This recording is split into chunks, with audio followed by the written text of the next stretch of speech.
নিজে তো হারাইছই, এখন আমাকে আর অনেককে আলাদা করার জন্য মিথ্যা মামলায় ফাঁসাইছো। একদম মুখ সামলা কথা বলবেন। অনেকের নামে যে মামলাটা করছো ওটা কি তুই জানি? স্যার আমি মামলাটা তুলে নিতে চাই। খবরদার, অনেককে কারো কথাই আর কোথাও পাঠাবি না। আমার কপালটাই পোড়া, যাকে বিয়ে করতে চাই সে বস্তির মেঘলাকে বিয়ে করতে চায়। মনে হয় সবকিছু ছাইরা দিই, ছাইরা দিয়ে আসা আপনার বডিগার্ড হয়ে থাকি। আমার প্রজেক্টের সব শ্রমিক আপনারা নিয়ে গেছেন, আবার তাদেরকে দ্বিগুণ টাকার লোভও দেখিয়েছেন। কেন? এত যন্ত্রণা আমি আর সহ্য করতে পারতেছি না। আপনার বাচ্চার বাবা যদি সত্যি সত্যি আপনার স্বামী হয়, তাহলে ডিএনএ রিপোর্ট আলাদা হলো কিভাবে? একটা উপায় আছে। আমি শুনছি যেই সব মামলা থানায় নেয় না, ওগুলা নাকি কোর্টে নেয়।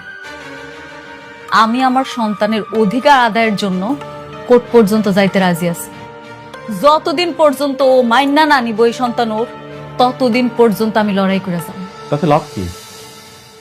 আদালত যখন আপনার স্বামীর ডিএনএ টেস্ট দেখবে, তখন তো মামলা ডিসমিস হয়ে যাবে।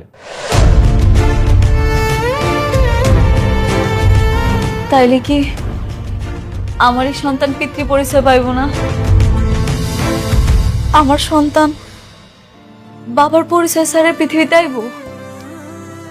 আপনি একটু ভেবে দেখেন, মানে এ হতে পারে কেউ আপনাকে কিডন্যাপ করে নিয়ে যে অজ্ঞান অবস্থায় কিছু করছে। সি সি সি সি, আপনি এগুলা কি কইতাছেন? আমি মৃত্যুর আগ পর্যন্ত কইতে পারবো আমার এই পেটের সন্তান শুধু অনেকের, অনেক ছাড়া আমারে কেউ স্পর্শ করে নাই, কেউ কোনোদিন না। ঠিক আছে, কিন্তু সমাজ?